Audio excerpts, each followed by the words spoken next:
The lights were blinding, and the noise from the crowd buzzed in my ears like a swarm of bees. I gripped the microphone tightly, my palms damp with sweat. The spotlight was on me, and hundreds of eyes stared up, waiting for the grand finale. Little did they know, this culinary show wasn't going to end the way they expected. "Welcome to the final round of our culinary competition," I announced, forcing a smile that didn't quite reach my eyes. The applause roared back at me, but all I could think about was the betrayal simmering inside me. 3 months ago, everything was different. Liza and I had arrived at the San Francisco Food Festival like any other couple, excited for the event and ready to indulge in everything the festival had to offer. Liza had always loved food. She could talk for hours about spices, flavors, and techniques. It was one of the reasons I fell in love with her. But this time, her passion for food had taken a different direction. I remember the moment she met Dylan. It was the first night of the festival at some high-end restaurant where we'd managed to snag a reservation. He was the star of the evening, the guest chef everyone was raving about. Tall, with that cocky grin and an apron slung casually over his shoulder, Dylan commanded the room. The moment he introduced himself to Liza, I could see something shift in her. It started with harmless chatter, about food of course. But soon, Liza's laughter became a little too bright, her smiles a little too wide when Dylan was around. I'd told myself it was nothing. After all, who wouldn't be impressed by a celebrity chef? But as the days went by, it became impossible to ignore. I'd watch her flirt openly with him during tastings, completely forgetting I was standing right next to her. My wife, who had always been mine, was slipping away, and she didn't even care to hide it. It all came crashing down when I found her phone that night. She'd left it on the hotel bed, too busy getting ready to meet him for another late-night cooking session. The screen lit up with a message from Dylan. "Tonight was incredible. I can't wait to see you tomorrow." I sat down and read every single message. Flirting, late-night meetups, inside jokes about me, about how oblivious I was. My stomach turned with every word, my fists clenching tighter as I realized just how deep her betrayal went. 7 years of marriage, and this is how it ended? With her sneaking around behind my back with some wannabe celebrity chef? That night, as she laughed her way through another networking dinner, I made a decision. I wasn't going to confront her quietly. No, that wasn't enough. She had embarrassed me and disrespected me in front of all these people. I was going to make sure she felt the same kind of humiliation. And that's how I came up with the idea for this cooking show.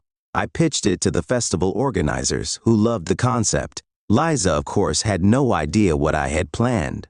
She thought I was being supportive, setting up a fun competition for us to enjoy together. Meanwhile, she kept texting Dylan, thinking her secret was safe. She had no idea that tonight, under these bright lights, her perfect little world was about to come crashing down. I scanned the crowd, catching sight of Liza standing by Dylan's side. They were preparing for the final round, laughing like nothing else in the world mattered. My stomach twisted, but I kept my expression calm. This was it, the moment I had been waiting for. The second I found Liza's messages with Dylan, my world turned upside down. I had always believed in our marriage, 7 years together, and I never thought I'd be the guy who got cheated on. But there I was, scrolling through endless texts, my heart pounding harder with each one. Liza came back to the hotel that night, beaming as usual. She didn't even notice how quiet I was, too busy gushing about some new dish Dylan had shown her. I could hardly listen. Every word out of her mouth sounded like a lie. I sat on the edge of the bed, trying to keep my cool, but my thoughts were running wild. How long had she been doing this? How could she betray me so easily? I knew one thing for sure, this couldn't go on. But confronting her wasn't going to be enough. I needed her to feel the weight of what she'd done, and I needed everyone to see the truth. The idea for the culinary show had come to me as I stood there, listening to her ramble on. The festival was the perfect stage, and I was going to turn it into her worst nightmare. The next morning, I started putting my plan into motion. I reached out to the festival organizers, spinning the idea of live cooking competition. "Think about it," I said over the phone. Local chefs competing in front of a live audience, creating dishes on the spot. It'll be the highlight of the festival. They loved it. I told them I'd handle the details, and they left everything in my hands. Liza, of course, was thrilled when I told her. She thought I was doing this to make the festival more exciting for her and to support her culinary obsession. She kissed me, thanking me for being so thoughtful. The irony of her words made me sick to my stomach. For the next few weeks, I played the part of the devoted husband, all while preparing for the final act. I'd watch as Liza continued to flirt with Dylan in broad daylight, her phone constantly buzzing with his messages. It was like she thought I didn't exist, like our marriage was just a footnote in her story with him. But the more she acted like I didn't matter, the more determined I became to see this through. The night before the competition, Liza couldn't stop talking about how excited she was to compete alongside Dylan. She had no idea what was coming. As she babbled on about how she hoped the judges would appreciate their creative partnership, I simply nodded, hiding the storm that was brewing inside me. Finally, the day arrived. The stage was set, the audience packed in tight, buzzing with anticipation. Liza and Dylan stood side by side at their station, prepping ingredients and sharing private smiles. I stood just a few feet away, watching them, my pulse quickening. The show kicked off smoothly. Each team of chefs had 1 hour to create a dish using a mystery basket of ingredients. The crowd loved it. Cameras flashed, and the energy in the room was electric. Liza was in her element, glancing over at Dylan every few minutes, clearly more focused on impressing him than anyone else. I, on the other hand, stayed in the background, waiting for the perfect moment. I had timed everything to line up perfectly. I knew the audience would be glued to their seats during the final minutes, the tension building as the chefs rushed to finish their dishes. That's when I would strike. The countdown began. 10 minutes left. I took the microphone, stepping onto the stage as if I were going to announce some last-minute twist in the competition. The camera zoomed in on me, and the audience quieted down, expecting another challenge for the chefs. But I wasn't interested in the food. Before we move on to the final judging, I said, my voice steady, there's something important I need to share with everyone here tonight. Liza barely looked up, too focused on chopping some garnish. Dylan was plating their dish, oblivious to what was coming. This festival is all about celebrating great food, teamwork, and passion, I continued. And speaking of teamwork, I've noticed that some teams have been closer than others. I saw Liza glance up now, her brow furrowing slightly. Dylan stopped what he was doing, his eyes darting over to me, confused. The crowd shifted uncomfortably, sensing the change in tone. And since this festival is all about honesty and transparency, I said, stepping closer to Liza and Dylan, I think it's only fair to show everyone here just how close certain people have become. I pointed to the giant screen behind us, and in that instant, the room fell into absolute silence. Text messages flashed on the screen, their messages. Flirty, intimate, undeniable. Liza froze, her knife clattering onto the cutting board. She turned to me, her face pale as the reality of the situation sank in. Dylan stood there like a deer in headlights, completely stunned. The audience gasped, phones came out, and cameras clicked. Whispers grew into a dull roar. I could feel the heat of the lights on my face, but for the first time in months, I felt calm. This, I said, my voice cutting through the chaos, is what happens when you trust the wrong people. Liza tried to say something, but her words stuck in her throat.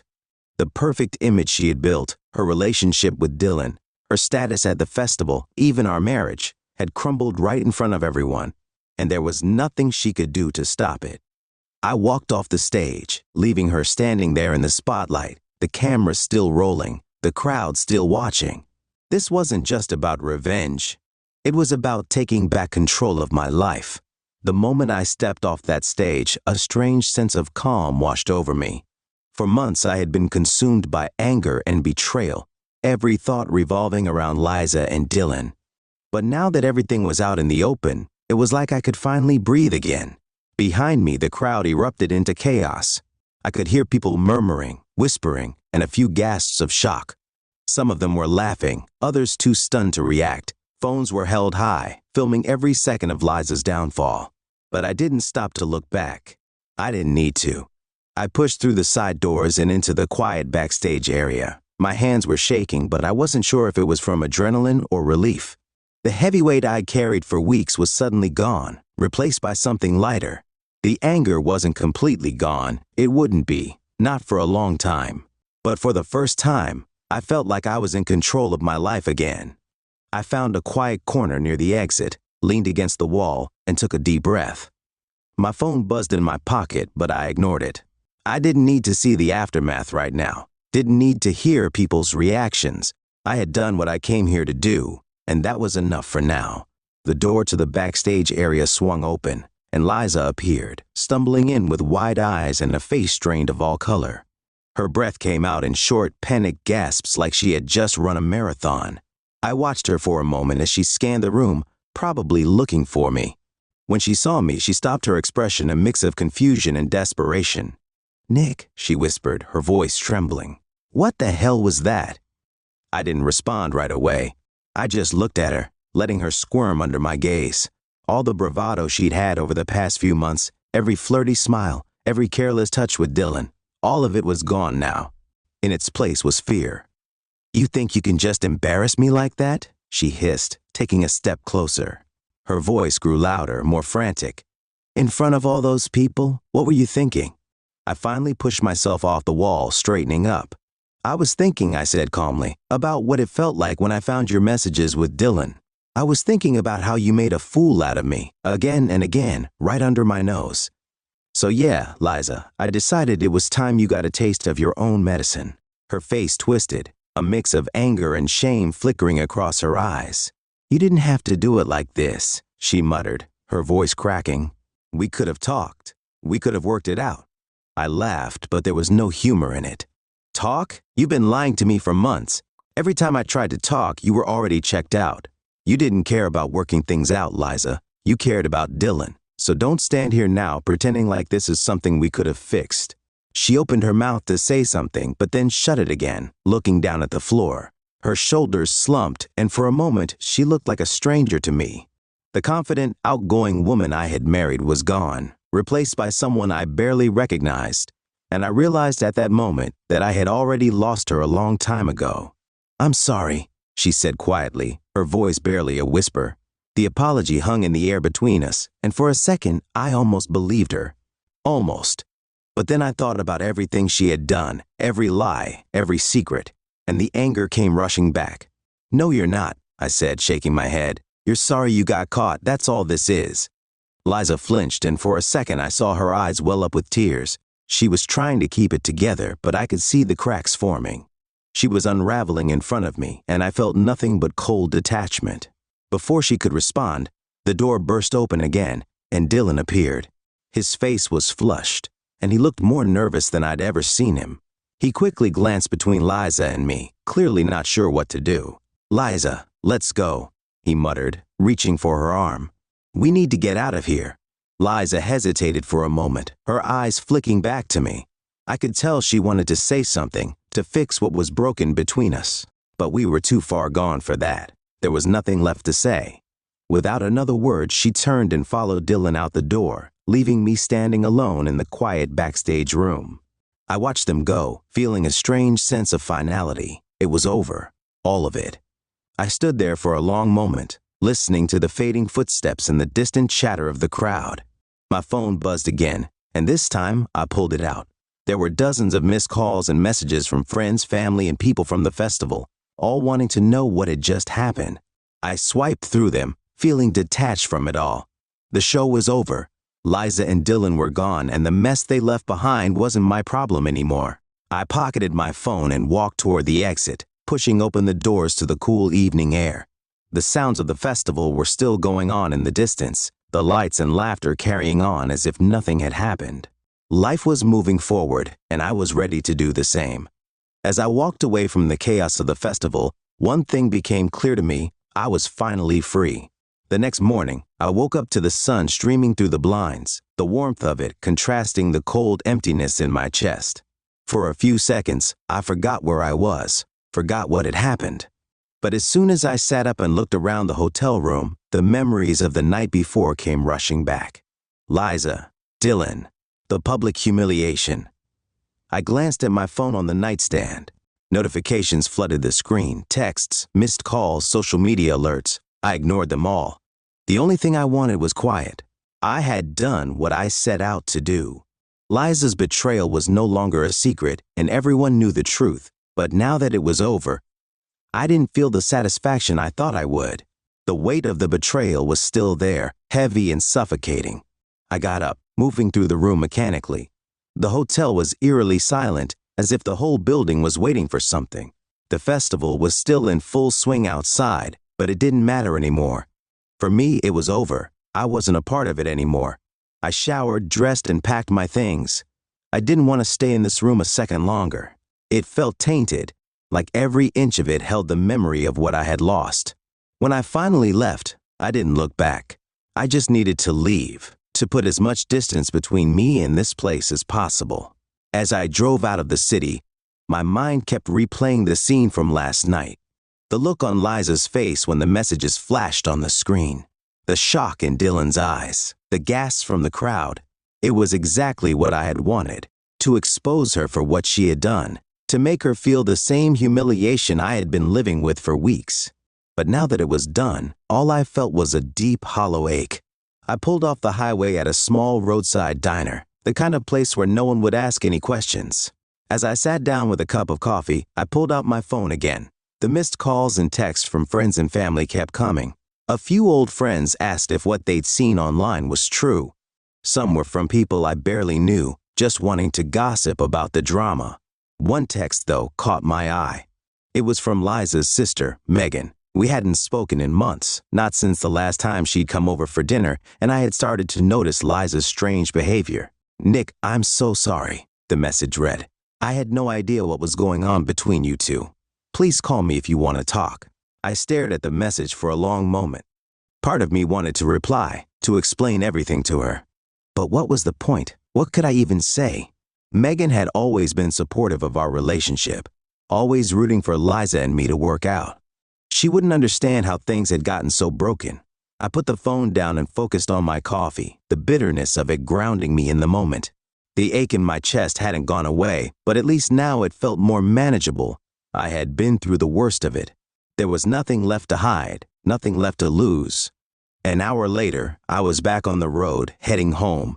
The drive felt surreal, like I was floating through it, disconnected from everything around me. I kept thinking about what my life was supposed to look like now.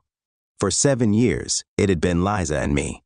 I couldn't imagine what it would be like to walk into our house, my house now, without her there. But at the same time, the thought of her not being part of my life anymore didn't hurt as much as I thought it would. She had been gone long before I exposed her. The Liza I knew, the one I fell in love with, had vanished the moment she started sneaking around with Dylan. And now, I was free from that version of her, the one who lied, cheated, and broke everything we had built together. By the time I pulled into my driveway, the sun was setting, casting long shadows across the front lawn. I sat in the car for a minute, staring at the house. It looked the same as it always had, but everything felt different now. I wasn't coming home to a life I knew. I was stepping into something completely new, and I wasn't sure what to expect. I grabbed my bag from the back seat and walked up to the front door.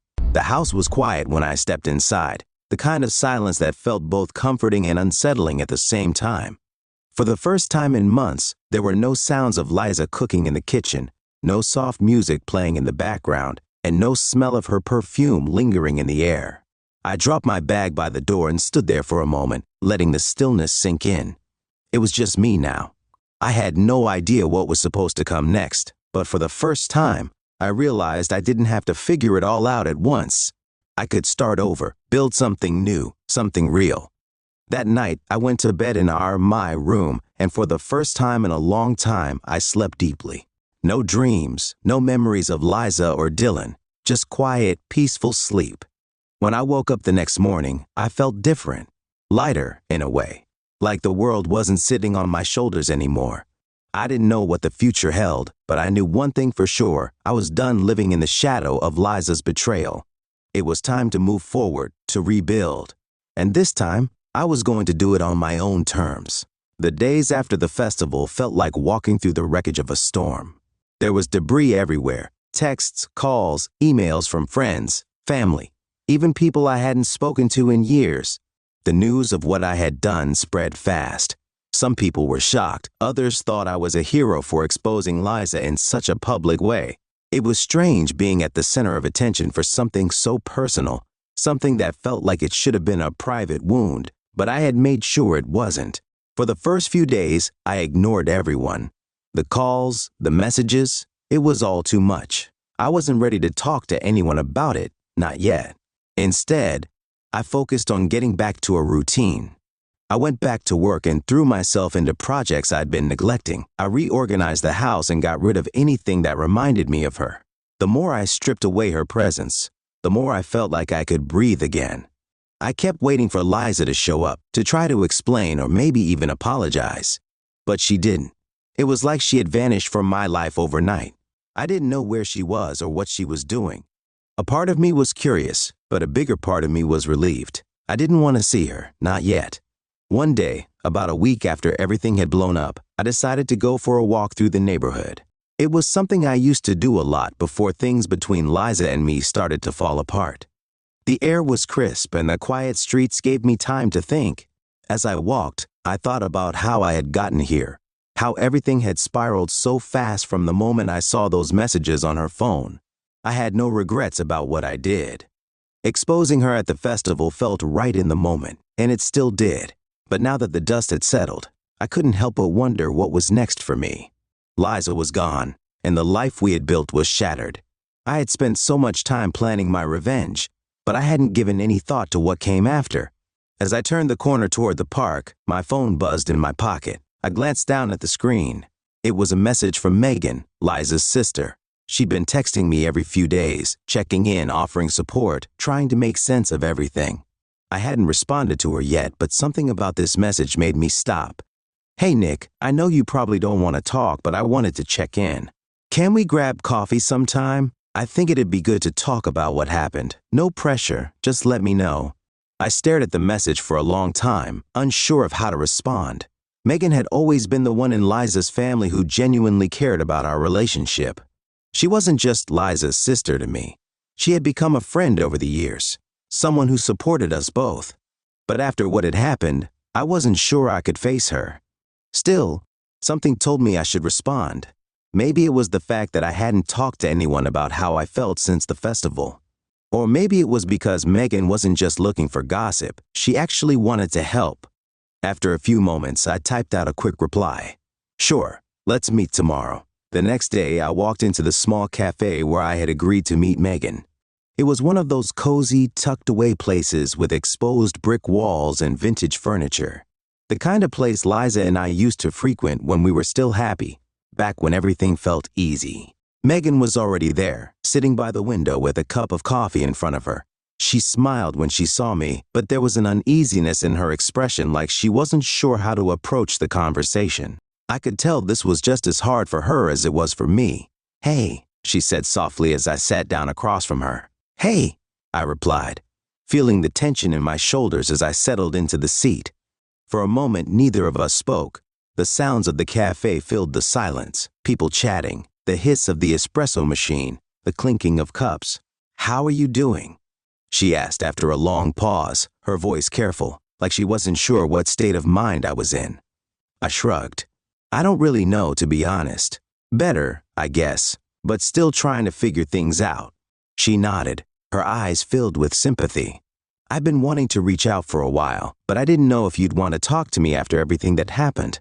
I shook my head. "It's not your fault, Megan. I know you didn't have anything to do with what Liza did."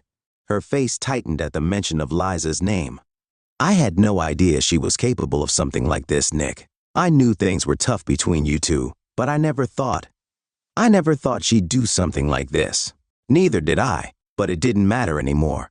Liza had made her choices, and I had made mine. What was done was done. I'm sorry," Megan continued, her voice cracking slightly.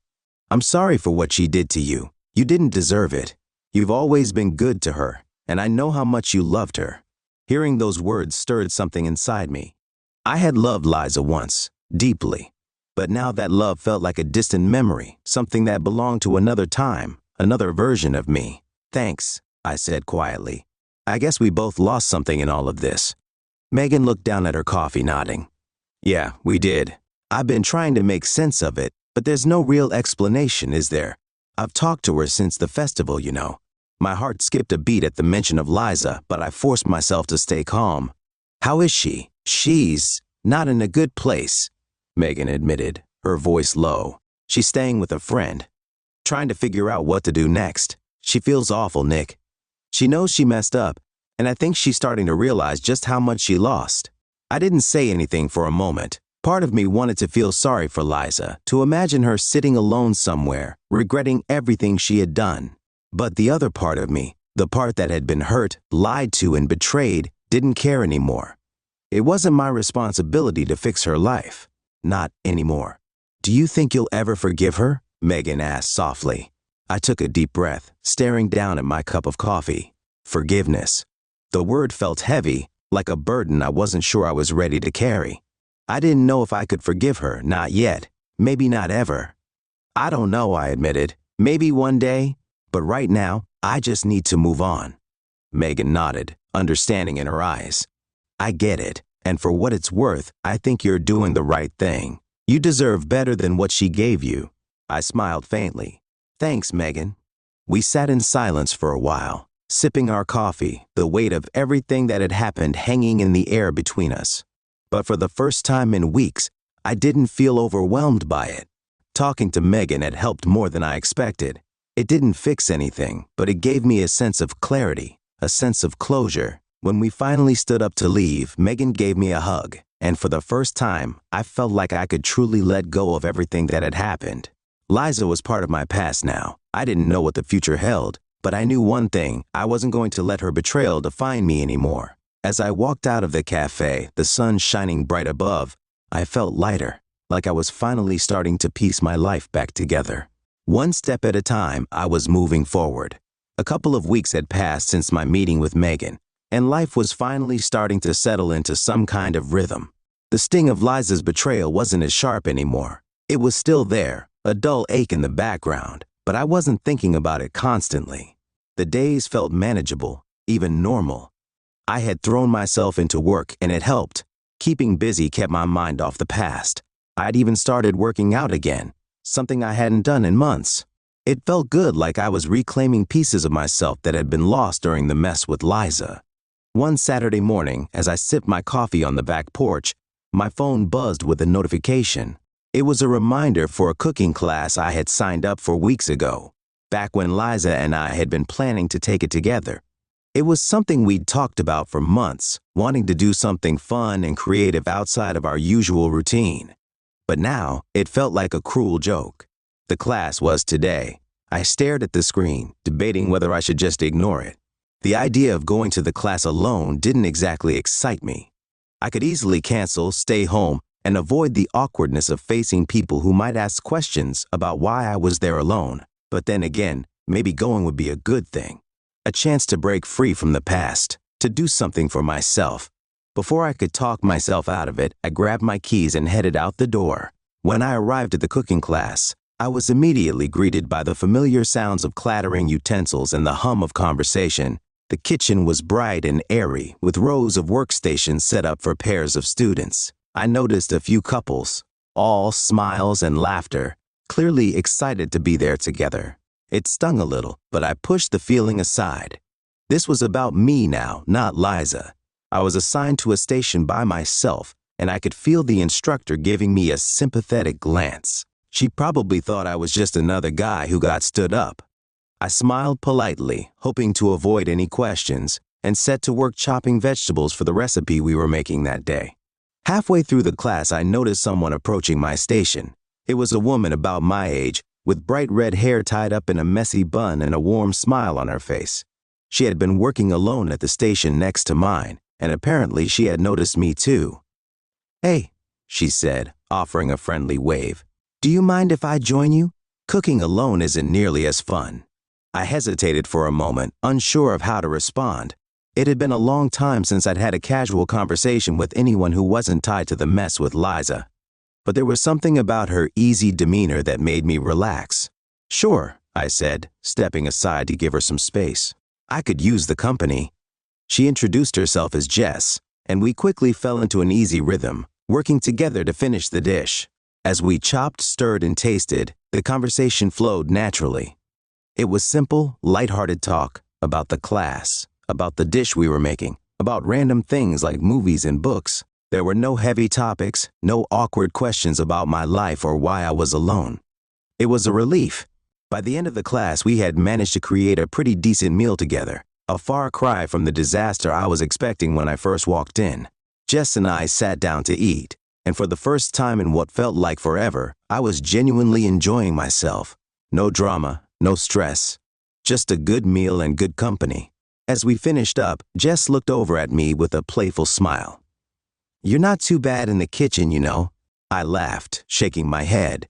"Thanks, but I think you carried the team on this one. Well, if you ever want a rematch, let me know," she said, her smile lingering for a moment before she stood up to leave. "It was nice meeting you, Nick." "You too, Jess," I replied, feeling a flicker of something I hadn't felt in a long time. Hope. As I watched her walk out of the class, I realized that maybe, just maybe, there was life beyond what Liza had done. Maybe there was more waiting for me than I had thought. After that class, life started to feel different. I wasn't just getting by anymore. I was actually looking forward to things. It wasn't that everything was perfect, or that I had completely moved on from the mess with Liza, but I wasn't stuck in the same place, reliving the past over and over. I'd kept in touch with Jess. We exchanged a few texts after the class, light and casual, just like our conversation had been. There was no pressure, no expectations. She wasn't looking to dive into my personal history, and I wasn't ready to share it. It was nice, having someone to talk to who wasn't connected to the wreckage of my marriage. One evening, Jess texted me with an idea. A local food truck festival was happening that weekend, and she thought it'd be fun to check it out together. The idea of going to another food-related event so soon after everything that had happened at the Culinary festival made me pause for a moment. But I quickly brushed off the hesitation. This wasn't the same. It was something new. When I met Jess at the festival, I felt a small jolt of nerves, but it melted away as soon as we started walking through the rows of trucks, the smells of different cuisines filling the air. Jess had an infectious energy. She made everything seem fun and easy. We sampled tacos and dumplings, and even shared an over-the-top dessert from a truck that specialized in bizarre ice cream combinations. As we sat on a bench, laughing about the weird flavors we had just tried, I realized I hadn't thought about Liza or Dylan once that entire day. It hit me then how much things had changed. A few months ago, my life had been consumed by thoughts of revenge, of pain, of everything I had lost. But now, sitting there with Jess, I felt like I was starting to gain something back, something that was entirely my own. We stayed at the festival for hours, talking and eating, watching the crowd as the sun dipped below the horizon. By the time we left, it felt like I had known Jess for much longer than just a few weeks.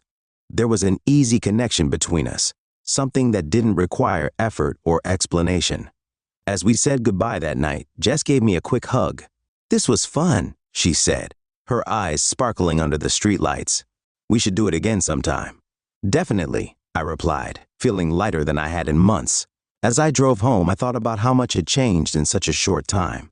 I wasn't sure what was going to happen with Jess or where this new chapter of my life was headed.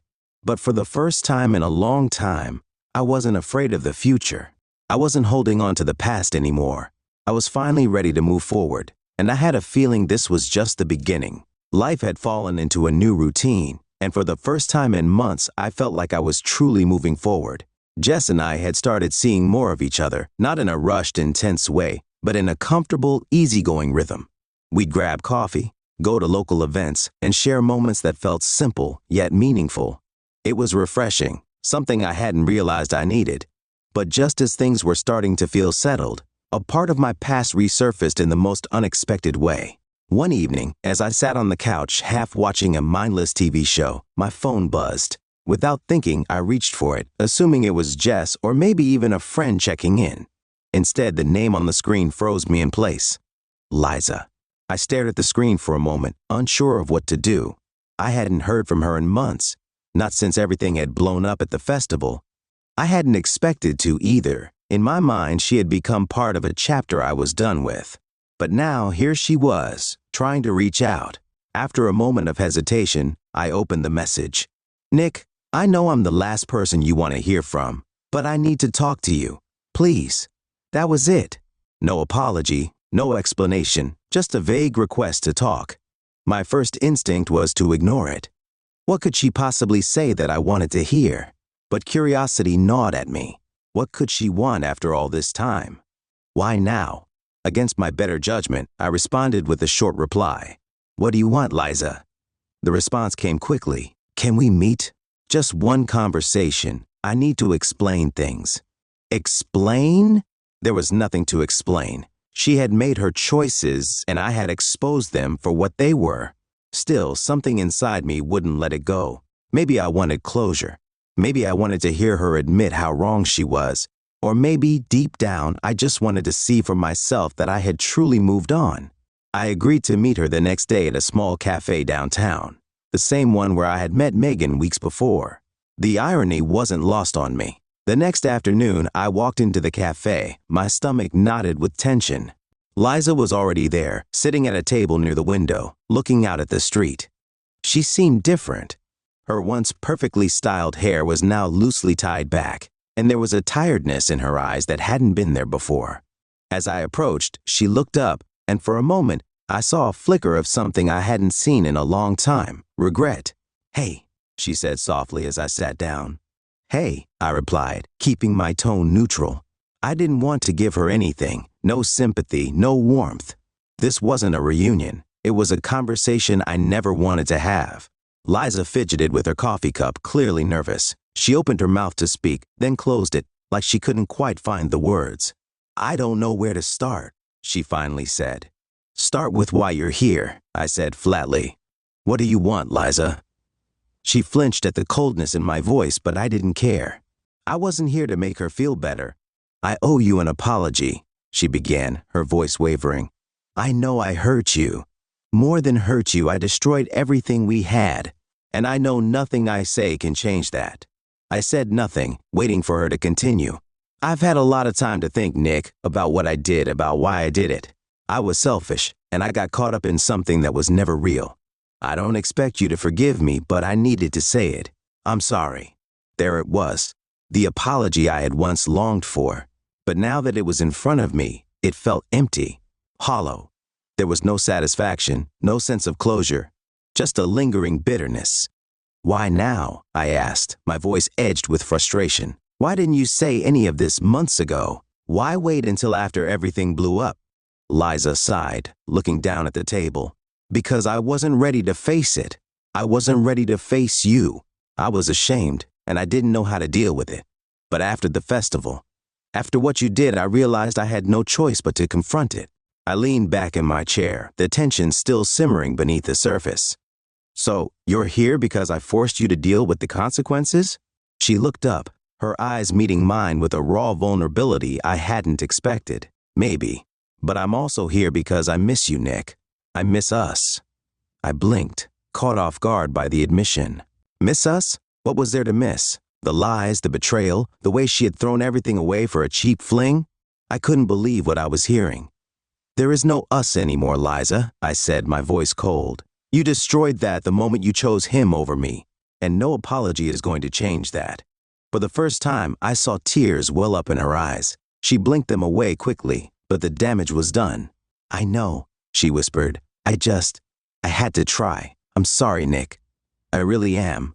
There was a long silence between us, the weight of everything unsaid hanging in the air. Finally, I stood up, ready to end the conversation once and for all. Goodbye, Liza. And with that, I walked out of the cafe, leaving her and everything we once were behind. Walking out of that cafe felt like stepping into a new world. I hadn't realized how much I had been carrying until I finally let it go. Seeing Liza and hearing her apology hadn't given me the closure I expected, but it had given me something else, clarity. There was no going back, not to Liza, not to the life we had shared, and I didn't want to. That night, I sat on my porch, watching the sunset. The sky was a brilliant mix of pinks and oranges, the kind of view that made you stop and appreciate the small moments in life. I hadn't done that in a long time. It felt good to just be. As I sat there, my phone buzzed again. This time, I didn't hesitate to check it. It was a message from Jess. "Hey, thinking about hitting up that new taco spot tomorrow. You in?" A smile tugged at the corners of my mouth. Jess. She had become a steady presence in my life, a constant reminder that there was more to the world than the pain I had been stuck in. I didn't know where things were going with her, but for the first time in a long time, I didn't need to know. I was happy with how things were, and that was enough. I typed a quick response. "Definitely in. See you tomorrow." As I set my phone down, I felt a strange sense of peace settle over me. Liza was part of my past now, and for the first time, I was okay with that. I wasn't angry anymore. I wasn't bitter. I wasn't weighed down by what-ifs and regrets. I was free. The next morning, I woke up early, feeling lighter than I had in months. The sun was shining, and for the first time in a long time, I was genuinely excited about the day ahead. As I got ready to meet Jess, I thought about how much had changed, how far I had come since the day I found those messages on Liza's phone. This was my life now, one I was building on my own terms, with people who brought me joy, not pain. And that, more than anything, was the closure I had been searching for all along. The days that followed were like the slow peeling back of a scab, painful at first, but eventually revealing skin that felt fresh and new. My life was finally moving forward, and Jess was becoming a bigger part of it. There was no rush, no pressure, just a natural connection growing between us. But even as I started to feel that sense of progress, I couldn't ignore the weight of everything that had happened. Liza's apology had stirred up old wounds that I thought were long gone. It had been about a week since the meeting with Liza, and I was determined to not let it affect me. But one evening, as Jess and I sat together at a small wine bar, the topic came up in a way I hadn't anticipated. "I've been thinking," Jess said as she swirled her glass of wine. "We've been hanging out a lot, and I really like where things are going. But I don't want to pretend like there isn't stuff we both haven't talked about." Her words made me pause. She had been incredibly understanding about everything. I hadn't even fully explained the depth of what had happened with Liza. She never pushed and never asked for more than I was ready to share, but now it was clear she needed some answers. "Yeah, I get that," I said, leaning back in my chair. "It's just complicated." Messy Jess gave me a soft smile. "Life is messy, Nick. I'm not asking for every detail. I just want to know where your head's at. I like you. I just want to know that you're ready for something real." I took a deep breath. This wasn't a conversation I had expected to have tonight, but maybe it was time. Maybe she deserved to know. "I am ready," I said slowly, choosing my words carefully. "But there's no denying that I'm still dealing with the fallout of everything with Liza. We were married for 5 years, and she didn't just break my heart. She tore apart everything I thought I knew about us." Jess nodded, her eyes full of understanding. "I figured as much. You don't just walk away from something like that without scars." I looked down at my glass, the amber liquid reflecting the low light of the bar. I didn't handle it the best way either. I found out she was cheating on me, and instead of walking away, I exposed her. In front of everyone. At this festival we went to. It was public, humiliating, and probably not my best moment. Jess's eyebrows lifted in surprise, but she didn't look horrified, just curious. "That's intense." I let out a bitter laugh. "Yeah, well, I wasn't thinking clearly. I just wanted her to hurt the way she hurt me. But now, looking back, I'm not proud of it. I've had time to think, and I've realized that revenge didn't make me feel better. It just made everything worse." Jess reached out, placing her hand on mine. "You were hurt. People do crazy things when they're hurt. But you're not that guy anymore, Nick. You're not living in that space." Her words settled over me like a balm. Maybe she was right. Maybe I wasn't that guy anymore. I didn't feel the same rage, the same need to get even. I just wanted to move forward with her. "I don't want to live in the past anymore," I admitted, meeting her gaze. "I want to build something new, something real, and I want that with you."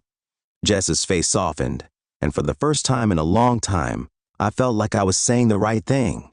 The future didn't feel like a question mark anymore. It felt like something I could actually picture, something I could move toward, and it had Jess in it. "I'm glad you said that," Jess said, squeezing my hand, "because I'm in. Wherever this goes, I'm in. For the rest of the evening, the conversation shifted to lighter topics, movies we liked, places we wanted to travel, simple things that felt like building blocks for a future that seemed suddenly tangible. I left that night feeling lighter than I had in months.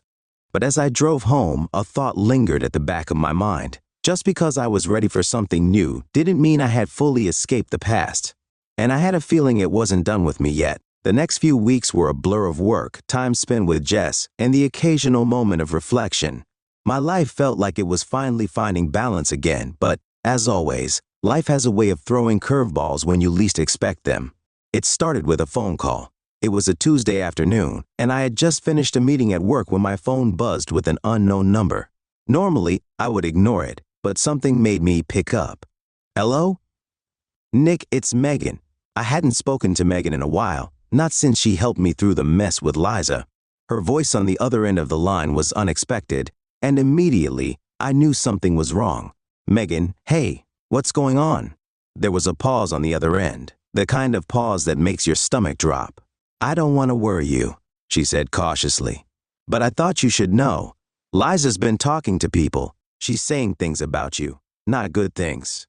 I frowned, confusion prickling at the edge of my mind. What do you mean? She's telling people that you were abusive, that you controlled her, and that's why she cheated.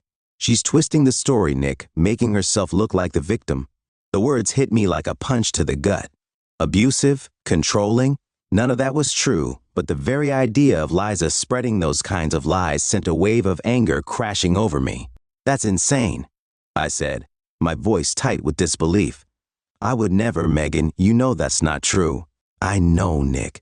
But she's been telling people at the festival circuit, people we both know, and they're listening to her. I couldn't believe what I was hearing. After everything that had happened, after she had been the one to destroy our marriage, now she was trying to turn it around on me. It felt like a nightmare I couldn't wake up from. What do? I asked, trying to keep the panic from creeping into my voice. I don't know, Megan admitted. But I thought you should know before it gets any worse. I don't want to see your reputation get dragged through the mud. I thanked her for the heads up, but as I hung up the phone, my mind was already spinning. Liza was trying to rewrite history, and I had no idea how far she would go to paint herself as the victim. After all, she had nothing to lose now, but I did. I spent the rest of the day in a haze, barely able to focus on anything but the weight of Megan's warning. My phone buzzed with a message from Jess, asking how my day was going, and for the first time since we'd started seeing each other, I hesitated before replying. I didn't want her caught up in this mess, but as I sat there staring at the screen, I realized I couldn't hide this from her. If Liza was spreading lies, there was a chance it would reach Jess eventually. I needed to tell her before she heard it from someone else. That night, I met Jess at her apartment, feeling the tension in my chest as I prepared to break the news. There's something I need to talk to you about, I said as soon as I walked in. Jess raised an eyebrow, sensing the seriousness in my tone. What's going on? I took a deep breath and explained everything.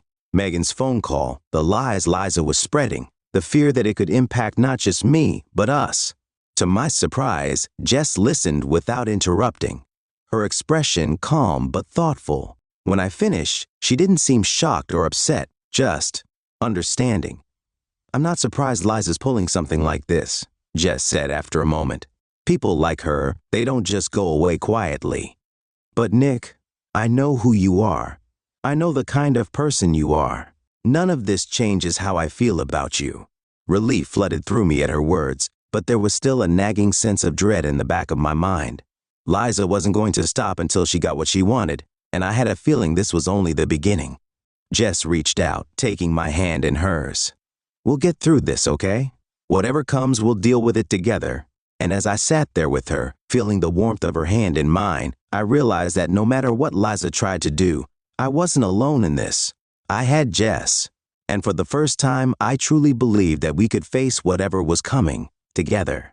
Days turned into weeks, and Megan's warning about Liza's rumors became an ever-present weight on my mind. Everywhere I went, I felt like people were whispering behind my back, looking at me differently. Some of it was probably in my head, but it didn't change the fact that the damage was being done. Liza was slowly but surely poisoning the well, and I had no idea how far it would go.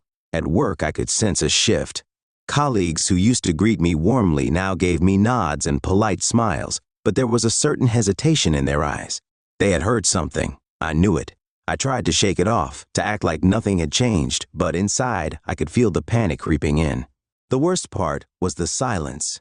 Liza wasn't confronting me directly. She was working in the shadows, spreading her lies in places I couldn't reach. It wasn't just my reputation at stake, it was everything I had worked for. And if I didn't find a way to stop it, I was afraid of where it would end. One afternoon, as I sat at my desk, my phone buzzed.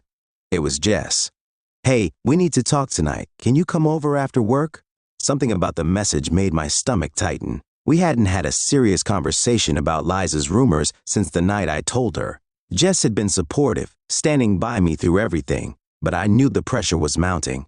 I had been trying to stay strong for her, but I wasn't sure how much longer I could keep pretending that everything was fine. I texted her back, telling her I'd be there by 7, and spent the rest of the day in a daze. By the time I left the office, my nerves were shot. When I arrived at Jess's place, the atmosphere was different. She greeted me with a kiss, but there was an underlying tension in the air, a sense that something was off. We sat on the couch and she took a deep breath before speaking. "Nick, I've been thinking a lot about everything with Liza," she started, her voice calm but serious. "And I know you've been dealing with a lot, but I'm starting to worry about how this is all affecting you, affecting us." I blinked, taken aback. "What do you mean?"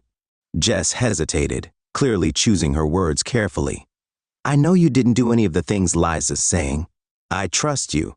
But I also can't ignore the fact that this whole situation is taking a toll on you. You're not yourself lately. And I don't know how much longer we can keep pretending that this isn't affecting our relationship." I felt a lump form in my throat. She was right. The stress, the rumors, the constant worry, it had all been weighing me down, and I had been trying to hide it from her. But I couldn't anymore. "I'm sorry," I said, my voice barely above a whisper. "I didn't want to drag you into this mess. I've been trying to deal with it on my own, but it's hard. It's really hard." Jess reached out, taking my hand in hers. "You don't have to deal with it alone, Nick. I'm here. I'm with you. But I need to know that you're willing to fight for this, for us." Her words hit me like a punch to the gut. Was I willing to fight? Of course I was. But the truth was, I didn't know how. Liza's lies had wrapped around my life like a vice, squeezing tighter with every passing day.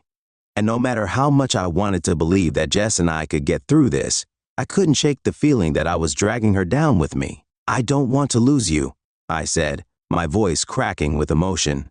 "But I don't know how to fix this. Liza's trying to ruin everything, and I feel like I'm just watching it happen." Jess squeezed my hand, her eyes filled with determination. "Then stop watching. Do something. Confront her. Don't let her keep doing this to you. Confront her." The idea sent a chill down my spine. I had avoided Liza since our meeting at the cafe, hoping that distance would make her stop. But it hadn't. If anything, she had only gotten bolder. Maybe Jess was right. Maybe it was time to stop hiding and face this head on. "I don't even know where to start," I admitted, feeling the weight of the situation pressing down on me. "You start by standing up for yourself," Jess said firmly. "You didn't do anything wrong, Nick. She's the one who needs to face the consequences of her actions, not you." Her words gave me a spark of hope, something I hadn't felt in a while. I had been so consumed by fear and anxiety that I had forgotten what it felt like to be in control. Maybe confronting Liza was the answer. Maybe it was the only way to stop her from destroying everything I had left. I looked into Jess's eyes, feeling a surge of gratitude for her unwavering support. "You're right," I said, my voice steady for the first time in days. "I can't let her keep doing this. I need to face her." Jess smiled, a look of relief washing over her face. "I'll be with you every step of the way." That night, as I lay in bed, my mind raced with thoughts of how to confront Liza. I had no idea what I would say, no idea how she would react. But for the first time in a long time, I felt like I had a plan, a way to fight back. Liza had taken enough from me. It was time to take my life back. I stood outside Liza's apartment building, my heart pounding in my chest. The air was crisp, with the kind of cold that made every breath sting just a little. The sun had set, leaving the city awash in shadows and streetlights. I had been here before countless times during our marriage, but tonight felt different.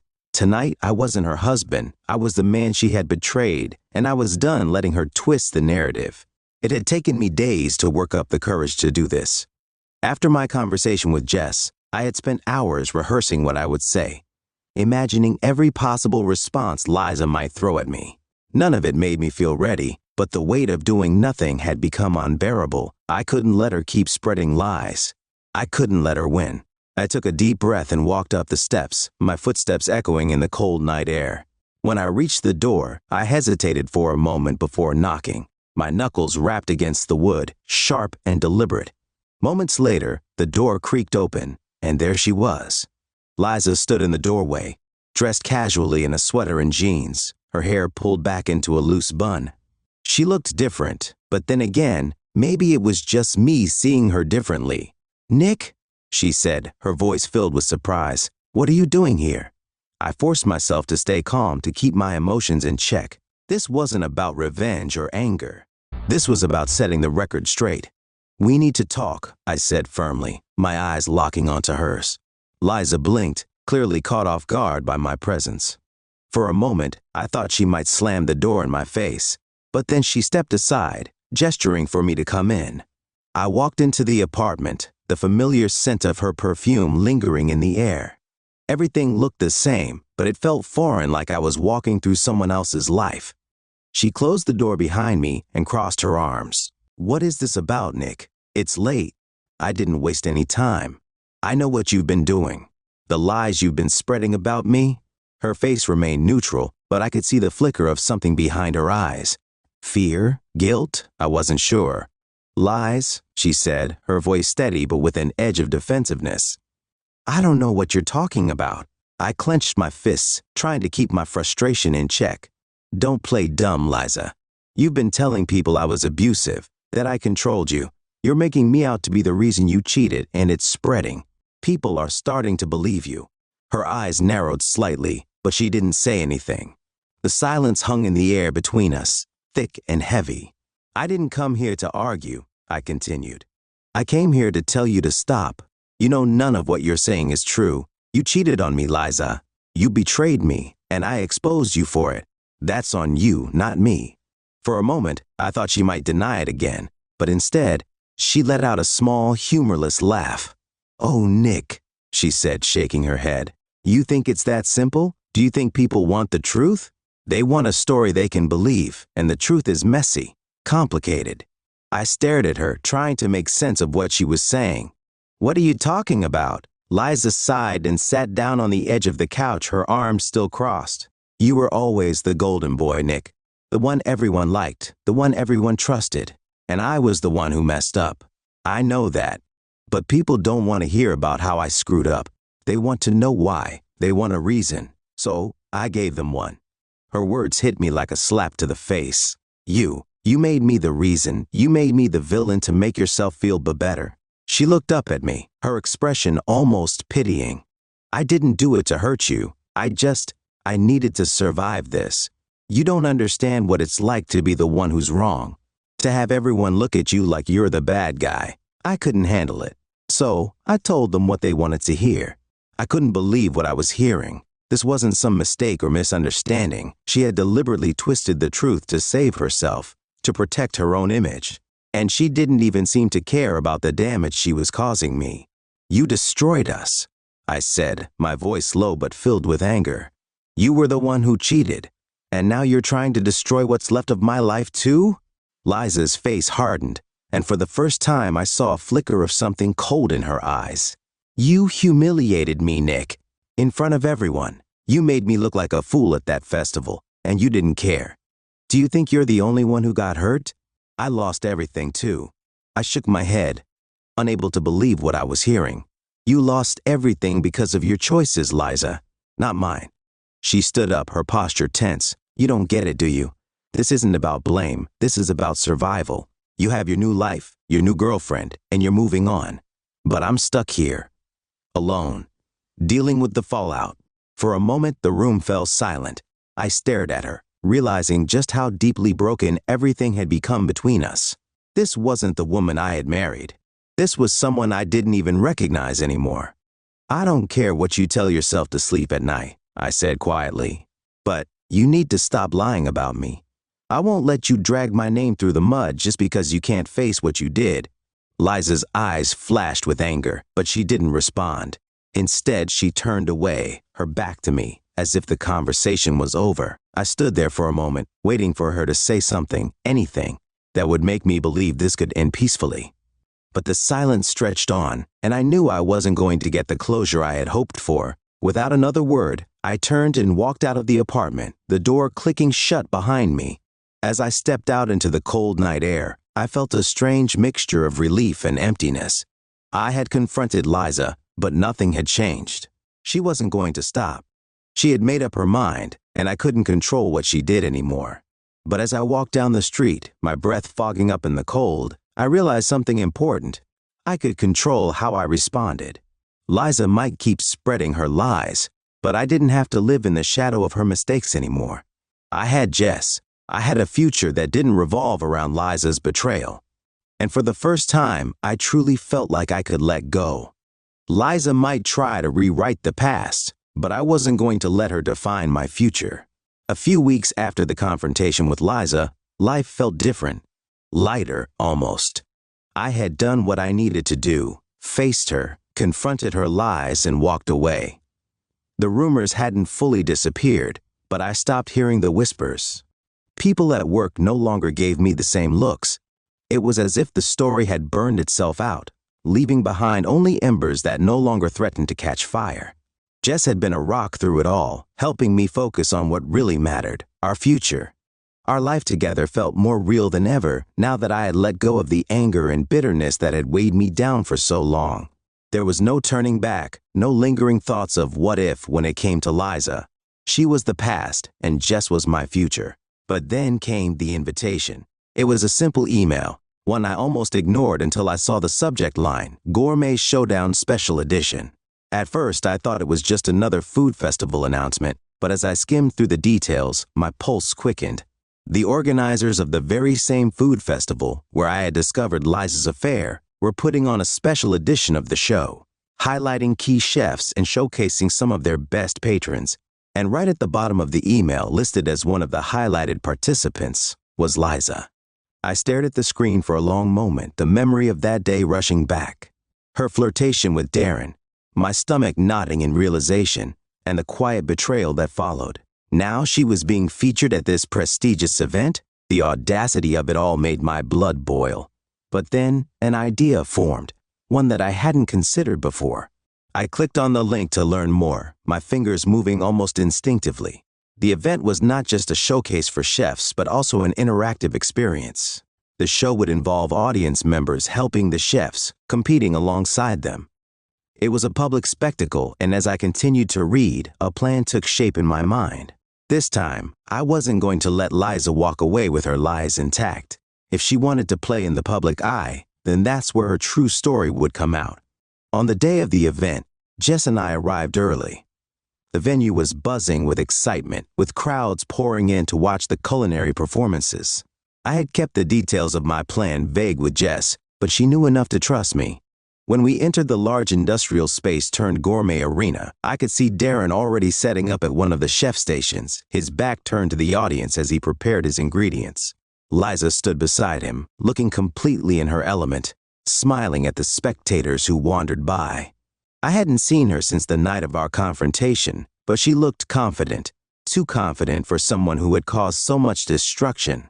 As I approached their station, she hadn't noticed me yet, but Darren's eyes met mine, and his expression faltered for a second before he quickly turned away. Jess squeezed my hand. "You sure you want to do this?" I nodded, keeping my voice low. "She won't get away with this, not anymore." When the event kicked off, the MC gave a rousing introduction, and soon the chefs began their culinary displays. There was laughter, applause, and the sound of knives chopping through fresh produce. I waited, watching Liza out of the corner of my eye. She was playing the part perfectly, smiling, laughing with Darren as if nothing had ever happened between us. Then came the interactive portion of the show. Audience members were called up to assist the chefs. I didn't hesitate. When the MC asked for volunteers, my hand shot up, and within moments I was standing at Liza and Darren's station. The look on Liza's face when she saw me was priceless. Her smile faltered, but she quickly recovered, shooting me a forced grin. "Well, well, Nick," she said sweetly, though her eyes were full of warning. "Fancy seeing you here." I played along. "I couldn't resist. This is a big night for you, right?" Darren shot Liza a nervous glance and she shifted uncomfortably, but kept her composure. "Yes, it is. We're doing something special tonight." I leaned closer, lowering my voice just enough for her to hear over the noise. "Let's make sure it's memorable then." The MC returned to the stage, giving instructions for the interactive segment. I was handed a chef's hat and apron, as Liza handed me a knife and some vegetables to prep. My hands moved on autopilot, chopping the ingredients as I waited for my moment. As the other audience members busied themselves at the various stations, I took a deep breath and glanced at Jess, who was watching from the crowd with a mixture of curiosity and concern. And then, as the MC came over to our station, giving the audience a bit of background on Liza and Darren, I saw my chance.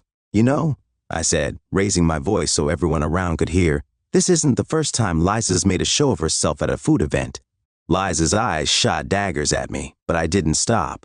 "The last time I was at one of these, I found out she was having an affair with the very chef she's partnered with today." A hush fell over the crowd, and the MC froze, caught off guard by the sudden turn. Darren's face went pale, and Liza's mouth opened, but no words came out. I pressed on.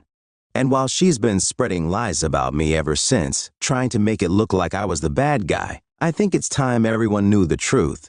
She cheated, she lied, and she's been trying to cover it up ever since." The silence in the room was deafening. Liza's carefully constructed facade had crumbled in an instant. She stood there, speechless, her face turning red, as the realization of what had just happened washed over her. Darren looked like he wanted to disappear. The MC, finally recovering from the shock, stammered out something about moving on to the next segment, but the damage was done. I didn't care about the show anymore. I had said what I needed to say. I stepped back, pulled off the apron, and tossed it onto the counter. "Enjoy your night," I said calmly, turning to leave. As I walked back toward Jess, the weight that had been pressing down on me for months began to lift. The truth was out, and there was no taking it back. Liza could spin all the stories she wanted, but now, everyone had seen her for who she really was. Jess took my hand as we left the venue, her smile full of pride. "You did it." I nodded, feeling the last of my anger melt away. "Yeah, I did." We walked into the night, the noise of the festival fading behind us. I knew it wasn't the end of the fallout, but for the first time, I felt free. Liza no longer held any power over me. I had reclaimed my story, and with Jess by my side, I could finally look forward to the future. The past, with all its betrayals, was behind me. Now, it was time to move on.